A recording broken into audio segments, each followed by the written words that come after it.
before the next person did it. We were doing quite a lot of testing work out over the test range at China Lake, California, where we dropped cloud seeding flares or silver iodide generators into clouds or just where we wanted to see what the reaction was. And it was there when I learned for sure that you could really change a cloud by the amount of silver iodide you put in it and where you put it. These are cloud seeding dispensing units on the side of C-130s. As you can see, that these units held 52. These dispensers held 52 units. We were the first ones to fly into hurricanes for the purpose of modifying them, if you will. That was Project Storm Fury. I began to be extremely confident that we could do whatever about what we wanted to with a hurricane.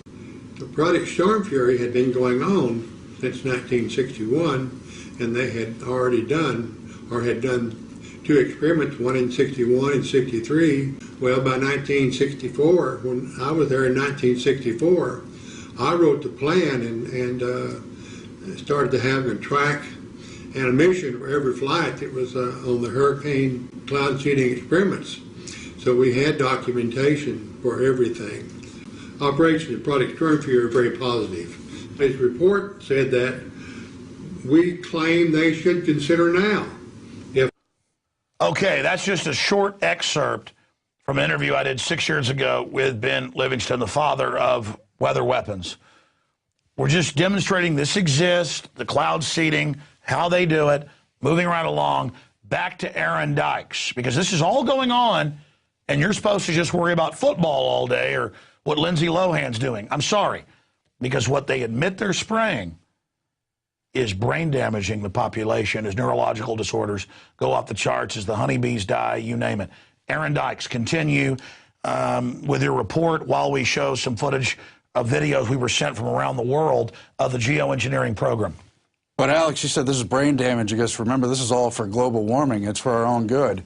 And so you've got all these seemingly wacky proposals to shoot air balloons that spray stuff in the atmosphere, to have little ships that float on the ocean and spray stuff in the atmosphere, to put a hose up into the atmosphere, to have solar reflective things and orbiting the Earth in outer space. They're just setting the precedent that they control weather. Yeah, and you've heard them talk about how they want to control the space for the 21st century fight. This is all part of that. It's cloaked under national security and this global warming excuse. And among their other crazy plans is this albedo's plan to inject particles into the atmosphere and the stratosphere to reflect the radiation. Now, that alone will cause a disruption with the radiation forcing, which will change the weather perhaps in unpredictable ways. They know that, but they're still pursuing it because it's their best cover story. Chemtrails is only one part. They've got the magnetic field generators they now admit in China, Dubai, other places that are just copies of HAARP that are energizing the atmosphere. But naturally, people have seen the stuff sprayed into the sky, asked questions about it, and as they're proving correctly, want to know more. Well, it all falls under this albedo's plan. I know we have all these clips here about global dimming and about how shooting sulfur into the atmosphere is going to help that process, and it goes on from there. But isn't it more trendy just to be into acting cool? I mean, why should we even worry about this? Oh, here's some more articles. Yeah, the solar shield. Now that we've exposed this, oh, we are doing it. We're saving you. We've just been testing it. Yeah, and they're doing it. And here you see Bill Gates. He not only wants to steer hurricanes, but he's funding the plan to shoot stuff into the atmosphere. Yeah, none of us have property rights. None of us don't have a right to not breed this because the little control freak chicken neck eugenicist who daddy runs Planned Parenthood says we're going to breathe it. So you see again and again academic papers about modifying clouds, creating artificial clouds. You can read them for yourself. You've got preventing global warming by increasing cloud albedo. This is just a few selections because, as you saw, there's literally hundreds of documents.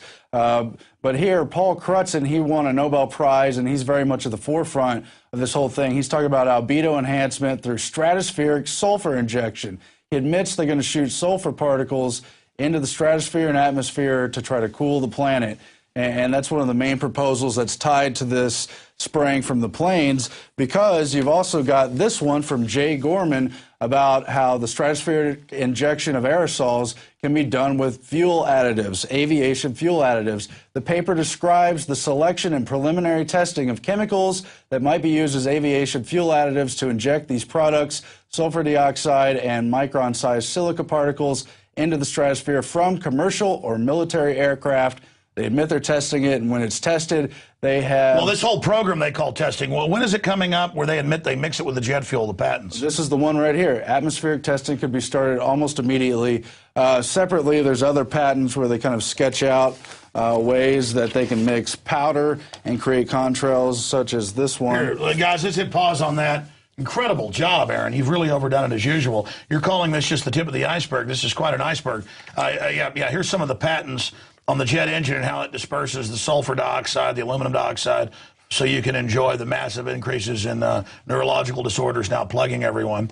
And this is an Infowars article from just about a year ago, back last December.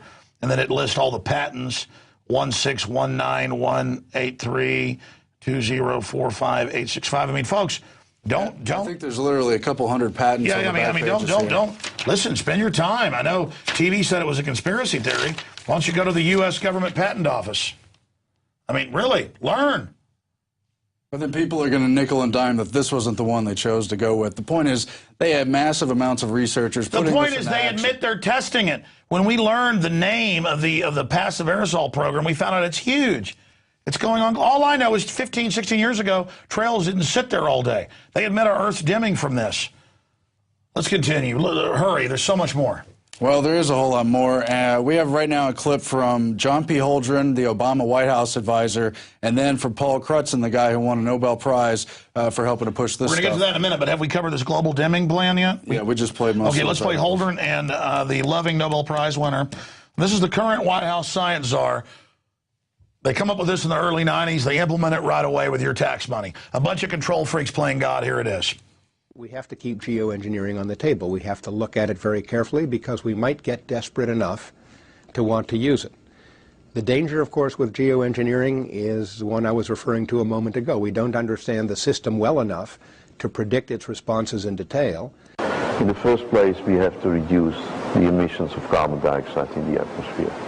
And what can we do then? If that is the case, then maybe we are forced to do something in the stratosphere, and that is to deposit sulfur in the stratosphere. Sulfate-containing particles in the atmosphere reflect solar radiation that will cool the Earth. And artificially, we can think of bringing sulfur in the stratosphere at altitude 25 kilometers, where they then would lead to sulfate particle formation and cooling of the Earth. Incredible, Aaron. They bring up this made-up crap about global warming or any climate change is unusual, and it's really just their excuse when you get deeper in the documents for weather warfare against the third world. But just like Obama's the peace president waging war, it's just a total cover story. Yeah. I mean, for example, they were going to shoot laser particles to blast away the CFCs back in the late 80s and stuff. I mean, take, for example, this out of Porton Down, where somebody wrote asking about the open-air release of zinc cadmium sulfide in the 50s and 60s, and they say, yeah, we're sorry, but the military reserves the right to open-air test really anything they please. Yeah, that's U.S. Code Title 50, Chapter 32, subsection 1528. Let's show a document cam of this. Here's over in England, and they go, yeah, we spray deadly stuff on you. Yeah, we spray deadly stuff on you. Suck it. Die. We fry little foster kids in microwave ovens. You bet. Now die, sheep. Pay that tax money. We love you. If you don't love us, you're a terrorist. Yeah, and so now we got this whole global warming thing falling apart at the seams. The cover story's busted on that, but they still want to push this geoengineering thing as a solution to a problem a lot of people know is phony. Now, the whole point is they've had hearings in the U.S. and the U.K. on regulating it, and they all call for global solution, and it's all mirrored off of the same proposals that funneled through the Council on Foreign Relations, through various universities. Club of Rome back in the 60s? Yeah, and a handful of scientists like David Keith and Ken Caldera have been steering this through all the different science groups getting hearings, but always just pushing for let them test, do not ban, and let's have global coordination. Let's cue up the clip now where the Holdren plan correlates with the CFR plan. Obama science chief eyes drastic climate steps. Thank goodness he's there to save us. Of course, he says he wants to reduce world population by at least 80% and put chemicals in the water to sterilize us. Obama's plan to geoengineer the planet mirrors CFR policy documents. I mean, aren't we lucky we have these guys? I mean, he says he wants to kill us. It's very nice of him, though. But I guess he can't kill himself yet because he has to carry out the plan first. It's very nice of him, though. And he's so incredible with Bill Gates. Yeah, there's the CFR plan, unilateral engineering. These are the same plans with everyone. Shoot reflective particles into the upper atmosphere, add more clouds in the lower atmosphere, place reflective objects in space. Extremely expensive and stupid. But then we're not supposed to notice any of this going on, though. Change the terraform of the Earth. Change the shading of things on the Earth. But notice, Darren, the old-timers 18 years ago did the testing in the atmosphere and said these exact chemicals. And then they were proven right, and it's going on, and the Earth's getting dimmer. And the neurological disorders are going up, and we've covered in our report that Paul did, all the universities, people saying aluminum's going up, we don't know why, and all the soil. And then after we expose all this, they go, yeah, we're doing it for the Earth, but the details are classified. But that's good if they dim the Earth. They're more intelligent than we are. Well, exactly. Well, they know they like to kill us. I mean, they said so. We're scum. Yeah. Well, they're really killing us, but it's kind of a nice little thing. They're saving us, Aaron. But that's the gravy, I think, is you've had stuff like... You're not loving like they are? Kucinich, among others, wrote the bill back in 2001, calling to ban and restrict exotic weapons, including high-frequency weapons that allegedly also didn't exist at one point, as well as, quote, chemtrails, the little buzz But we did term. show the defense secretary admitting they have them. But now they are holding hearings on geoengineering, which does exist officially now, and they're telling us how good it will be when they regulate it globally, Alex, either using the places that already exist through the United Nations or creating a new But I drew a smiley face on it. It's loving. Well, if we can play the clips now about the international global accords to hold hearings on geoengineering. Government report calls for global authority on planetary geoengineering. That was Steve Watson reporting on it at Prison Planet. And it just gets into all these hearings. Here's the actual report. Yeah, this one's from the UK, the House of Commons, regulating geoengineering. Sounds like they're really going to do something about it.